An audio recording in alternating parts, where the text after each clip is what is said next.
Você já se perguntou por que a Bíblia proíbe sexo antes do casamento? Ou será que proíbe mesmo? Muitos jovens cristãos vivem em culpa constante porque a igreja diz que é pecado, mas nunca explica biblicamente por quê. Outros abandonam a fé porque acham essas regras ultrapassadas e irrelevantes. Fica até o final deste vídeo, porque você vai entender a base teológica por trás dessa orientação bíblica, descobrir que o propósito de Deus não é te privar de prazer, mas te proteger de dor, e aprender como viver pureza sexual de forma prática no mundo moderno. Se inscreva no canal e deixe seu like, porque essa conversa honesta pode transformar completamente como você vê relacionamentos e sexualidade. Primeiro, precisamos estabelecer o que a Bíblia realmente diz. O termo técnico bíblico é porneia no grego, que aparece repetidamente no Novo Testamento significando imoralidade sexual ou relações sexuais fora do casamento. 1 Coríntios 6,18 diz fugir da prostituição, porque todo pecado que o homem comete é fora do corpo, mas o que se prostitui peca contra o próprio corpo. Hebreus 13,4 declara: venerado seja entre todos o matrimônio e o leito sem mácula, porque aos que se dão à prostituição e aos adúlteros Deus os julgará. 1 Tessalonicenses 4:3-5 ensina que a vontade de Deus é a santificação de vocês, que se abstenham da imoralidade sexual e que cada um saiba controlar o próprio corpo, em santificação e honra, não com paixão de desejo como os gentios que não conhecem a Deus. A Bíblia é clara, mas muitos jovens perguntam por quê? Qual é o fundamento teológico? Deus criou o sexo, então por que restringir algo bom? A resposta está em entender o design original de Deus para a sexualidade. Gênesis 2:24 diz: portanto, deixará o homem o seu pai e sua mãe, e apegar-se-á à sua mulher, e serão ambos uma só carne. Jesus citou esse versículo em Mateus 19:5, reafirmando que sexo cria a união de uma só carne. 1 Coríntios 6:15-17 explica que quando alguém se une sexualmente a outra pessoa, os dois se tornam um só corpo, mas quem se une ao Senhor é um só espírito com Ele. Aqui está o ponto crucial que pastores raramente explicam. Sexo não é apenas ato físico, é união espiritual profunda que Deus projetou para acontecer dentro de aliança permanente chamada casamento. Quando você tem relação sexual com alguém fora do casamento, você está criando o vínculo de uma só carne sem o compromisso de aliança que deveria sustentar essa união. É como escrever cheque sem fundos na conta. A transação acontece, mas não há base real para sustentá-la e, eventualmente, há consequências dolorosas. Provérbios 5:3-5 descreve consequências de imoralidade sexual dizendo que os lábios da mulher adúltera destilam mel e sua boca é mais suave que o azeite, mas o seu fim é amargoso como o absinto, agudo como espada de dois gumes. Seus pés descem à morte, seus passos conduzem à sepultura. Não está sendo moralista, está sendo realista. Estudos modernos confirmam que relações sexuais fora de compromisso permanente resultam em maior ansiedade, depressão, sensação de uso e dificuldade em formar vínculos saudáveis posteriormente.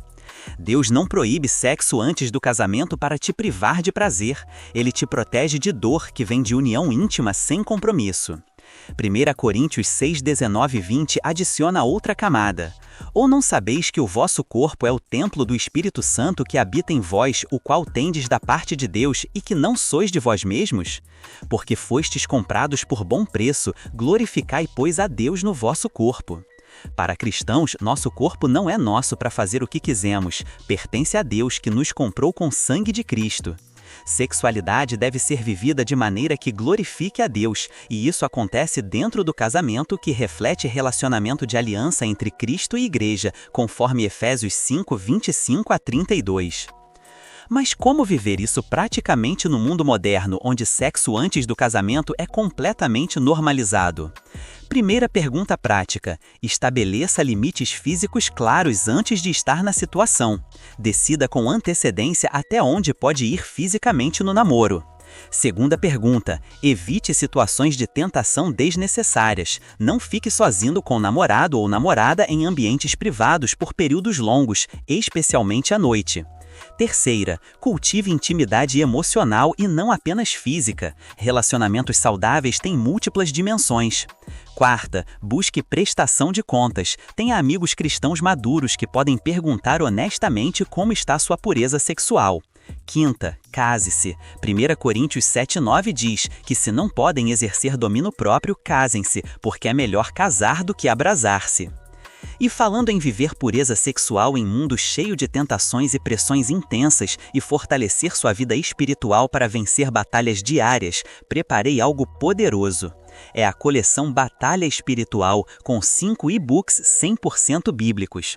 Você aprenderá estratégias de libertação de vínculos emocionais e espirituais formados por relacionamentos do passado, como usar o poder da palavra para resistir tentação sexual, discernir ataques específicos contra a sua pureza, cura emocional de traumas relacionados à sexualidade e autoridade em Cristo para viver em santidade genuína. O link está na descrição. Se quer viver pureza sexual não por legalismo, mas por amor a Deus e compreensão do design dele para sua vida, esse material vai te equipar tremendamente. Então, qual é a resposta pastoral honesta? Sim, sexo antes do casamento é pecado, biblicamente, porque viola o design de Deus de união de uma só carne dentro de aliança permanente de casamento. Não é regra arbitrária, é proteção amorosa de pai, que conhece consequências dolorosas de intimidade sem compromisso. Se você já teve relações sexuais fora do casamento, há perdão completo em Cristo. 1 João 1,9 promete que se confessarmos nossos pecados, Ele é fiel e justo para nos perdoar. Você pode recomeçar hoje, vivendo pureza sexual daqui para frente. Romanos 12, 1 e 2 nos chama a oferecer nossos corpos em sacrifício vivo, santo e agradável a Deus, que é nosso culto racional, e não nos conformar com este mundo, mas sermos transformados pela renovação da mente. Deixe nos comentários suas dúvidas honestas sobre esse tema ou como esse vídeo te ajudou. Inscreva-se para mais conteúdos que tratam de fé cristã com honestidade e compaixão. Compartilhe com alguém que precisa dessa mensagem. E lembre-se, pureza sexual não é sobre religiosidade, mas sobre viver conforme design de Deus que te criou para a intimidade saudável e plena. Até o próximo vídeo.